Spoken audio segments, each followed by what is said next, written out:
Assalamualaikum warahmatullahi wabarakatuh. Alhamdulillahirabbil alamin. Allahumma sholli ala sayyidina Muhammad wa ala ali sayyidina Muhammad. Alhamdulillahirabbil alamin. Kembali lagi bersama Bapak Suhara, Guru Pendidikan Agama Islam dan Budi Pekerti kelas 7. Bagaimana kabar anak-anakku semuanya? Semua sehat? Semoga kita selalu diberikan kesehatan dan nikmat rezeki juga, biar orang tua kalian bisa memberikan kalian kuota sehingga kalian bisa mengikuti pembelajaran jarak jauh ini dengan maksimal ya. Dan semoga juga kita bisa langsung bertatap muka, tidak melalui online lagi. Kalau ketemu langsung itu chemistry-nya lebih mantap. Baik, sebelum pembelajaran ini dimulai, seperti biasa, mari kita awali pembelajaran ini dengan doa. Mari sama-sama membaca doa Al-Fatihah. Ala hadiniyah niyatun sholihah. Al-Fatihah.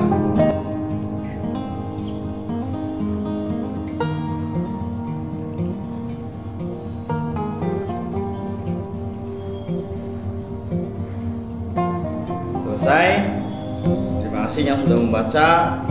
Dan pada pertemuan ini kita sudah masuk ke bab yang ketiga, yaitu tema utamanya atau tema besarnya adalah semua bersih, hidup jadi nyaman ya. Hari ini kita akan membahas tentang toharoh atau bersuci. Ya, mari kita belajar bareng-bareng ya. Toharoh ini penting. Kenapa penting? Karena semua ibadah itu kita harus bertoharoh, harus suci terutama. Ya, sucinya gimana? Harus suci dari najis maupun suci dari hadas. Dan kita hari ini akan membahas najis dan hadas. Ya. Tujuan pembelajarannya yang pertama yaitu mencontohkan najis mukhafafah, najis mutawasito, dan najis mughalladhah dalam kehidupan sehari-hari dan cara membersihkannya. Terus menunjukkan tata cara bersuci dari hadas kecil dan hadas besar berdasarkan syariat Islam. Melaksanakan tata cara bersuci dari hadas kecil dan hadas besar. Dan yang terakhir, menjelaskan ketentuan bersuci dari hadas kecil dan hadas besar. Itu tujuan pembelajaran kita hari ini ya. Lalu apa itu toharoh? Karena ini online ya, jadi terbatas. Jadi Bapak akan terangkan secara simpel mungkin, biar kuota kalian tidak serat banyak. Tetapi walaupun banyak, insya Allah ada manfaat ya. Yang pertama, apa itu toharoh? Toharoh itu artinya bersuci, bersuci dari najis maupun hadas ya, bersuci. Terus lalu apa itu najis dan apa itu hadas? Najis itu kalian bisa lihat nanti di sini belakang bahwa najis itu adalah kotoran yang menjadi sebab terhalangnya seorang untuk beribadah kepada Allah. Jadi kalau najis itu lebih ke bentuk, lebih ke jenisnya, apa ya, terlihat lah. Tapi ada juga yang tidak terlihat. Jadi lebih ke benda dari luar. Nah, kalau hadas, apa itu hadas? Secara pengertian, hadas itu adalah keadaan tidak suci pada diri seorang muslim yang menyebabkan ia tidak boleh sholat, tawaf, dan lain sebagainya. Jadi kalau hadas itu keadaan dari manusianya. Jadi kalau misalkan najis itu keadaan dari luarnya, menempel ke manusia atau terkena ke manusia, itu namanya najis. Tetapi kalau dari dalam diri manusianya, itu adalah hadas. Gampangnya seperti itu ya. Lebih gampang lagi kalau najis itu dibersihkan. Ya, kalau hadas itu disucikan. Seperti yang Bapak contohkan simpel. Misalkan kalian habis main bola. Kalian sekolah biasanya pada main bola. Habis jam olahraga main bola itu kan kotor. Ya. Kotor. Nah, itu tuh kotor itu belum tentu najis. Maka boleh sholat. Ya, utamakan kita pakaiannya bersih dulu. Nah, itu nggak apa-apa. Tapi kalau misalkan keadaan dari dalam diri manusianya, walaupun kita pakaiannya bersih, suci, tetapi kalau kita berhadas tetap tidak boleh untuk beribadah. Meskipun ditumpuk pakaiannya double 10 juga tetap aja, karena itu adalah keadaan. Ya, Bapak harap paham ya simpelnya.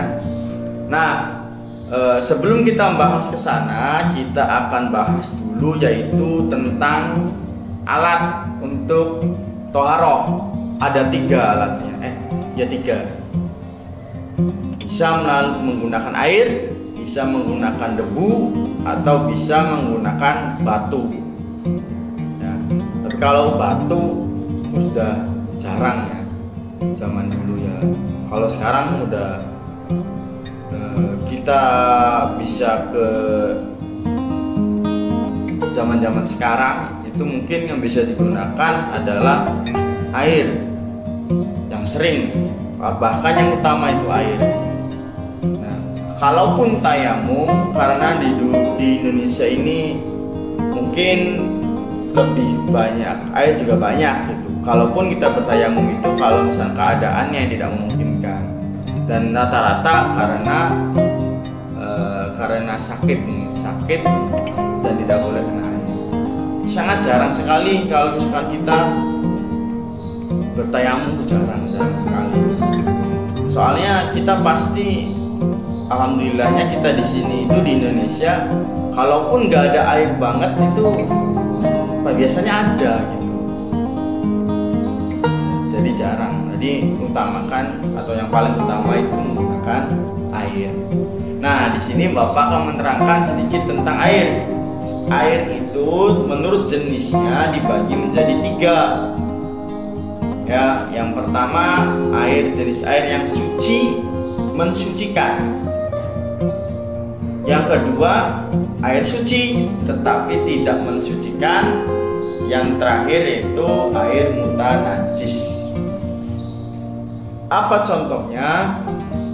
Yang pertama, air suci mensucikan ini, Bapak ini dulu bahwa air suci mensucikan ini yang air mutlak, bisa digunakan untuk wudu.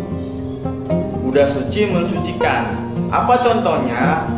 Air hujan, air laut, air sungai, air sumur, mata air salju, sama embun.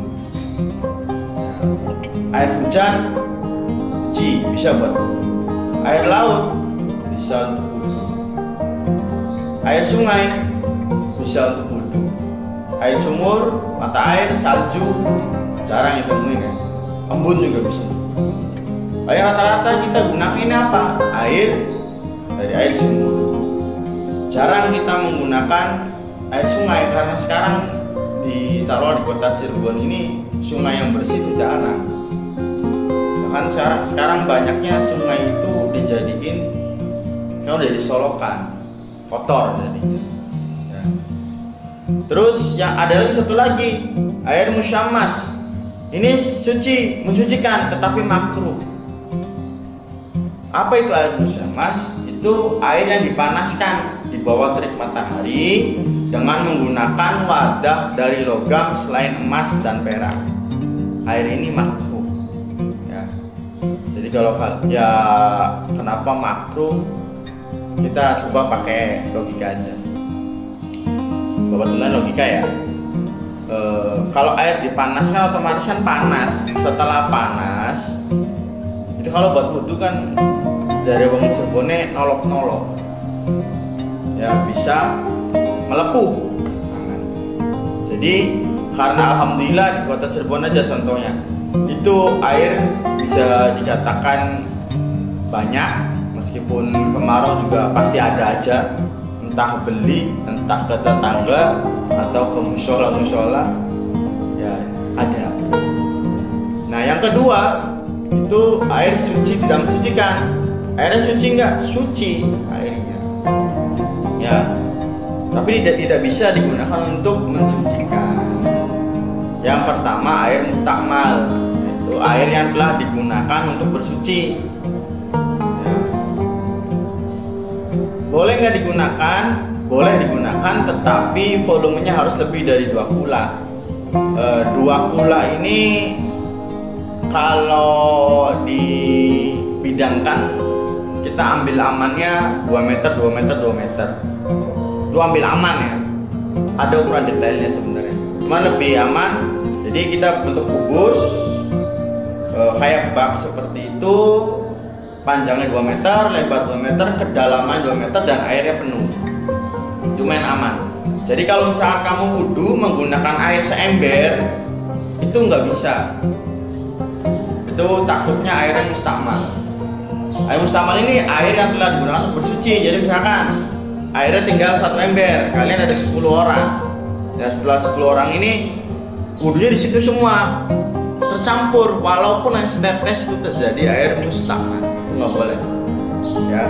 Yang kedua air mutaghayyir, air yang telah berubah salah satu sifatnya. Contoh air susu misalkan itu berubah dari sifatnya, nah, itu ya nggak boleh ya. Air teh jus suci tapi tidak bisa untuk mensucikan ya. Yang terakhir yaitu air mutanajis, air yang terkena najis ya, volumenya kurang dari 2 kula. Kalau misalkan di laut Pak, di laut itu kan ada kotoran, ya nggak apa-apa, itu kan lebih banyak banget gitu. Nah yang bahaya itu yang sedikit volumenya. Saya contoh, bak kalian di rumah itu kena najis, kena kotoran dari cicak banyak, lama-lama berubah warnanya, rasanya, dan baunya. Itu sudah jadi air najis dan tidak bisa untuk bersuci. Contoh lagi air hujan. Air hujan kalian ngambil wudhu itu dari genteng misalnya. Genteng, nah itu bisa jadi ditakutkan kena najis, jadi nggak bisa dihindari. Ya itu jadi air itu ada 3 jenis, menurut jenisnya: air suci mensucikan, air suci tidak mensucikan, dan air mutanajis. Selanjutnya Bapak akan menjelaskan tentang macam-macam najis. Najis juga dibagi 3 ya. Najis mukhafafah ringan, mutawasito pertengahan, dan najis mughaladhah itu najis berat. Contohnya apa? Air mukhafafah itu air najis ringan. Ini seringan-ringannya najis tetap najis ya. Jadi jangan kira kalaupun ringan nggak najis, jangan disepelekan. Karena kalau kamu kena najis, nggak sadar kena najis, itu kamu sholat nggak sah sholat ya. Nah contohnya itu apa? Kalau air najis mukhafafah, contohnya adalah air kencing bayi laki-laki yang belum berusia 2 tahun, terus belum minum apa-apa selain air susu ibunya. Dan sekarang sudah jarang sekali, itu pasti anak bayi zaman sekarang itu pasti kecampur sama susu formula, jarang sekali. Cara menyucikannya cukup dipercikan ya, membersihkannya cukup dipercikan saja. Ini najisnya, air kencingnya di sini ompol misalkan, ya bagusnya mah kita bersihkan dulu, dipercikan air itu najisnya hilang, tapi masih ada, masih ada gimana? Jadi lebih baik kalau di lantai nih, kalau di lantai berarti kalian bersihkan dulu, baru diperciki, baru dipel, sama gitu. Yang kedua, najis mutawasito. Nah, najis mutawasitonya ada 2, najis pertengahan ya. Yang pertama hukmiyah, yang kedua ainiyah. Nah, kalau hukmiyah ini diyakini ada tetapi tidak nyata wujudnya. Kalau ainiyah tampak wujudnya, baunya, dan rasanya.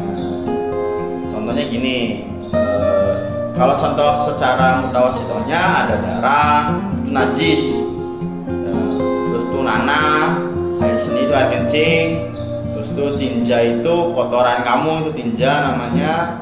Dan bahasa lainnya kalau kita bersuci dari tinja itu namanya beristinja, nanti ada babnya lain.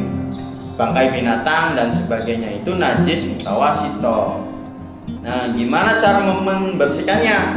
Kalau najis yang hukmiyah, yang mutawasitonya yang hukmiyah, itu kan nggak ada bentuknya ya, alias diyakini kena najis nih, maka ya dialirin air aja, terus tuh dia bisa digosok, meskipun tidak ada, jadi tetap kita bersihkan. Yang kedua, caranya adalah kalau ainiyah itu menghilangkan kotorannya sampai hilang zatnya, rasanya, warnanya, dan baunya. Contoh, ada kotoran ayam, itu najis, ya najis, harus dibersihkan terlebih dahulu. Sampai apa? Sampai hilang zatnya, zat kotorannya, sampai rasanya. Ya nggak sampai ke rasanya ya teman, ya harus seperti itu, rasanya, warnanya, dan baunya. Minimalnya kan kamu sudah tahu kalau baunya sudah tidak ada, kita harus yakin itu udah nggak ada. Jadi nggak usah dirasain, jadi nggak usah diambil terus dijilat, nggak usah. Ya cukup kalau misalnya udah terlihat dari mata sudah tidak ada, dari baunya sudah bau wangi, maka itu sudah. Nah, najis mutawasito ini paling sering yang kita temui di kehidupan sehari-hari. Nah, yang ketiga yaitu najis mughalladhah. Najis yang paling berat, ya, bersumber dari anjing dan babi. Kalau sekarang kita di kota Cirebon mungkin banyak ditemuin tuh anjing, ya. Di kampung-kampung masih banyak. Pak, berarti kita nggak boleh main sama anjing? Ya nggak gitu, boleh. Cuman kalau kita sudah habis memegang atau bermain dengan kita harus membasuhnya. Di bagian mana? Kan di tangan, kejilat, ya dibersihkan dengan 7 kali, salah satunya dicampur dengan tangan. Pak, kalau ada sabun gimana Pak? Ya kalau bisa tanah aja, ya, tanah sebagai syarat. Sebenarnya najisnya anjing itu dari air liurnya. Cuman karena air liur anjing itu kadang-kadang kita pasti pernah lihat anjing menjilat-jilati bulunya, makanya dianggapnya semuanya. Nah, jadi bukan berarti kita tidak boleh bermain sama anjing, bukan berarti seperti itu. Boleh, ya, tetapi harus tahu kita bahwa najis itu memiliki najis mughalladhah, ya. Jadi jangan setelah ini kamu lemparin, ada anjing lewat dilempar pakai batu, ya jangan. Jangan lupa ada 3 najis: mukhaffafah, mutawasito, dan mughalladhah. Setelah najis, kita akan belajar tentang hadas. Ya, tadi Bapak sudah jelaskan bahwa hadas itu adalah keadaan tidak suci pada diri seorang yang muslim, yang menyebabkannya tidak boleh sholat, tawaf, dan lain sebagainya. Nah, hadas ini ada 2, hadas besar, hadas kecil, gampang. Ya, kalau tadi najis ada 3, kalau hadas ada 2. Najisnya, najis mutawasito, mukhaffafah, mughalladhah. Kalau hadas ada 2, najis besar, hadas besar dan hadas kecil. Lalu hadas kecil ini apa yang menjadi penyebab kita memiliki hadas kecil? Yang pertama, keluarnya sesuatu dari kubul, kemaluan dan dubur. Kalau kita buang air kecil sama buang air besar, itu udah otomatis kita memiliki hadas kecil. Yang kedua, hilang akal. Hilang akal ini paling gampangnya karena kita orang yang alhamdulillah sehat, walafiat, tidur. Jadi kalau misalnya kita tidur, maka kita memiliki hadas kecil. Yang ketiga, bersentuhan kulit antara laki-laki dan perempuan yang bukan muhrim. Muhrim itu bukan berarti kayak perempuan semuanya, enggak. Jadi muhrim itu yang memiliki hubungan darah. Jadi kalau kalian perempuan punya wudhu, salaman sama bapak, ya punya bapak, itu kan laki-laki perempuan loh, karena anak dan orang tua itu maka tidak apa-apa, itu karena muhrim. Ya. nggak apa-apa. Begitupun sebaliknya, kalau kamu laki-laki punya wudhu terus tuh bersalaman sama ibu kandung, ya nggak apa-apa. Sama adik nggak apa-apa. Ya, bersentuhan. Dan bersentuhannya itu kulit. Ya. Jadi kalau bersentuhannya misalnya kena ini kena penghalang lain kayak baju tuh nggak batal kalau secara wudhu. Ya. Terus yang terakhir yaitu penyebab hadas kecil itu adalah menyentuh kubul atau kemaluan. Ya, dengan telapak tangan, dengan ini. Jadi kalau kamu nyentuhnya dengan ini tidak memiliki hadas kecil. Tapi kalau misalkan menggunakan telapak tangan yang putih ini itu boleh. Nggak boleh, balik. Kalau ini boleh. Ya. Cara menyucikannya gimana? Kalau kita memiliki hadas kecil itu adalah berwudu. Ya, kalau misalkan nggak ada air atau penyebab suatu hal lain, maka bisa digunakan dengan tayamum. Tayamum itu dengan wudu. Ya. Lanjut, yang kedua hadas besar. Nah, ada 6 penyebab kenapa kita berhadas besar. Kalau laki-laki cuma 3. Ada 3 penyebabnya. Sisanya perempuan. Yang pertama berhubungan suami istri. Ya. Yang kedua, ini nanti setelah udah dewasa ya, udah nikah. Yang kedua keluar air mani. Kalau laki-laki itu mimpi basah. Kalau sudah mimpi basah itu berarti kamu berhadas besar. Jadi jangan dianggap ringan. Hadas besarnya dibersihkan dulu, disucikan dulu, baru hadas kecilnya disambung dengan hadas kecil. Yang ketiga ini perempuan haid, yang menstruasi. Yang keempat melahirkan. Yang kelima nifas, dan terakhir meninggal dunia. Hafalkan ini. Setelah berhubungan suami istri, keluar mani, haid, menstruasi, setelah melahirkan, atau terus tuh nifas dan meninggal dunia. Ya. Cara menyucikannya itu mandi wajib atau mandi besar maupun mandi junub. Mungkin yang kalian alami bagi laki-laki adalah mimpi basah. Dan perempuan tuh sekarang mungkin lebih ke haid, yang udah haid. Ya, itu adalah hadas besar, maka harus disucikan dengan mandi besar. Nanti kita di pertemuan kedua akan bahas tentang tata cara wudu, tayamum, dan mandi besar. Ya, tapi tidak dipraktekkan untuk mandi besar dan tayamum. Kita prakteknya nanti wudu saja. Ya. Nah, berhadas itu rata-rata banyaknya terjadi di perempuan, hadas besar khususnya. Di sini kita akan bahas hadas besar yang rawan, bukan rawan sih, berarti rawannya lebih ke kalau nggak bisa membedakan maka bakal salah gitu ya. Jadi kita akan bahas hadas besar bagi perempuan dalam hal ini adalah darah yang keluar dari kubul perempuan. Yang pertama ada haid, yang kedua ada nifas, dan yang ketiga istihadah. Yang pertama yang kalian perempuan mungkin mengalami untuk usia SMP adalah haid. Untuk nifas itu mungkin kita hanya sekedar mengetahui, dan istihadah juga bisa jadi terjadi pada kalian yang masih SMP. Ya. Maka kita akan sedikit belajar. Yang pertama yaitu darah haid. Apa itu darah haid? Darah haid itu darah yang keluar pada saat perempuan dalam kondisi sehat. Nah, yang pertama kenapa atau ciri-cirinya dinamakan darah haid? Yang pertama itu pada saat keluar, umur dari perempuan atau wanita tersebut tidak kurang dari 9 tahun Hijriah, bukan Masehi ya.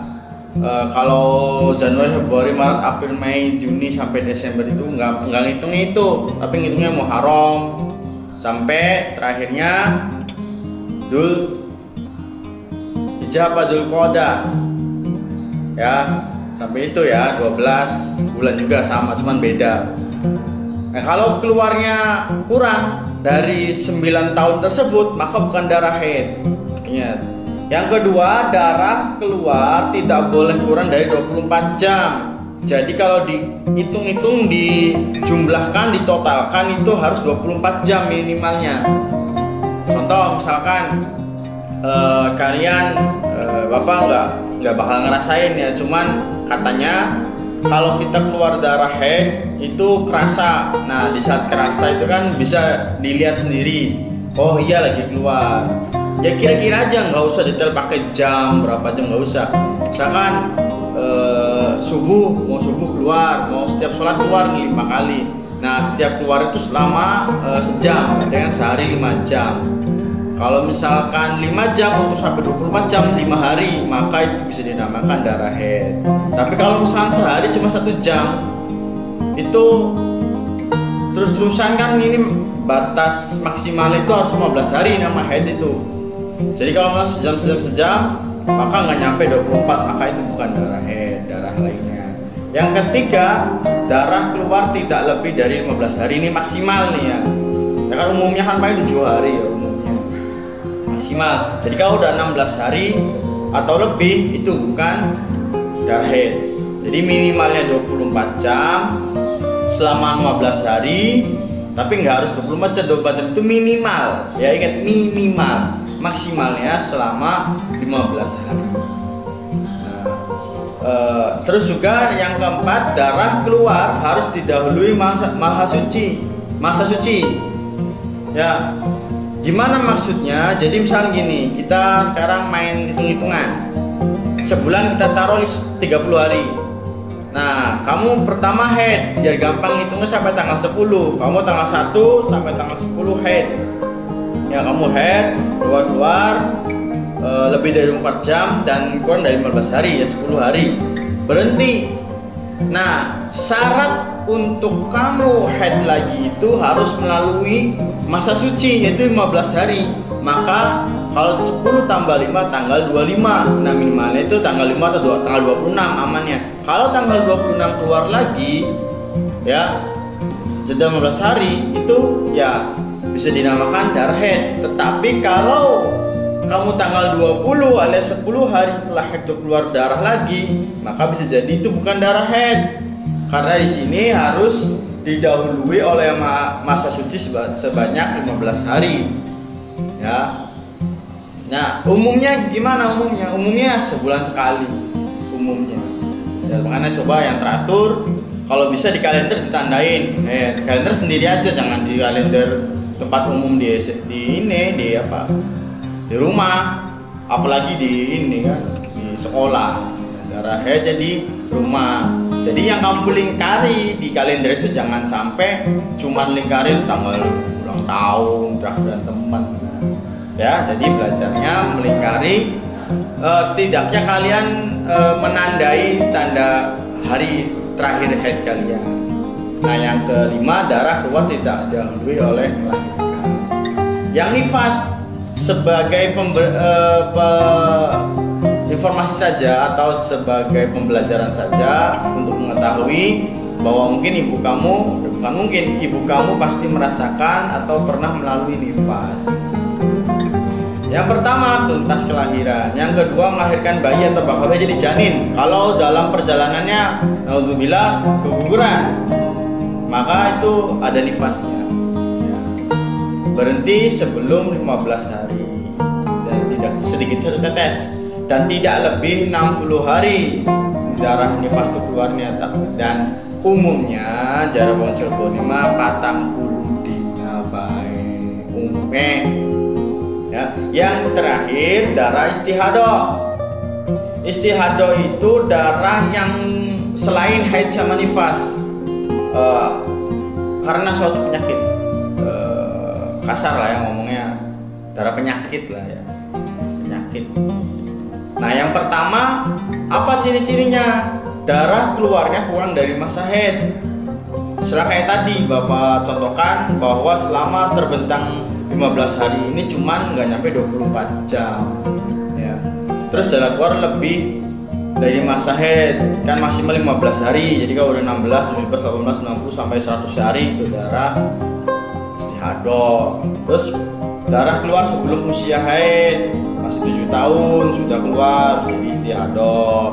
Yang terakhir, darah keluar lebih lama dari maksimal masa nifas, itu kayak 100 hari dan sebagainya. Nah, apa yang jadi permasalahan? Permasalahannya di sini. Kalau kita mengalami haid atau nifas, itu tidak boleh melaksanakan ibadah. Nah, kalau istihadah itu harus melaksanakan ibadah. Jadi ini yang banyak lalai itu di sini. Kenapa ya lalai? Boleh kita meyakini, misalkan wah ini haid bukan ya? Wah kayaknya haid. Ternyata lebih dari 15 hari. Atau ciri-cirinya nggak seperti haid atau lainnya, makanya dari istihadah. Nah ini harus apa? Harus dikodok sholatnya. Karena apa? Karena kita tidak melaksanakan ibadah dan ternyata darah haid. Pak gimana cara sholat? Ya darahnya dibersihkan dulu. Mau sholat dibersihkan, mau sholat dibersihkan. Ini makanya harus waspada. Ya, kenali ciri-cirinya, rumusnya, dan kalian bisa tanyakan kepada orang tua atau kakak perempuan. Jangan menanyakan hal ini kepada lawan jenis, ya kecuali orang tua. Kakak pun kalau bisa jangan lawan jenis. Jadi kalau bisa, kalau kakak atau adiknya, kakaknya sejenis, silakan ceritakan, nanya. Kalau nggak ke ibunya atau ke orang tuanya, jangan ke lawan jenis.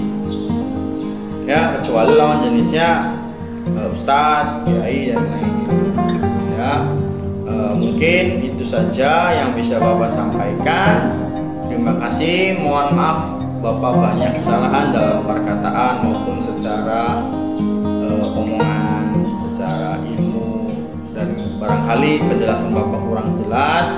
Semoga nanti kalau kita bisa bertemu, kita bisa bertatap muka, kita bisa lebih berkomunikasi lagi. Terima kasih. Sebelum mengakhiri pelajaran hari ini, mari kita tutup dengan membaca hamdalah.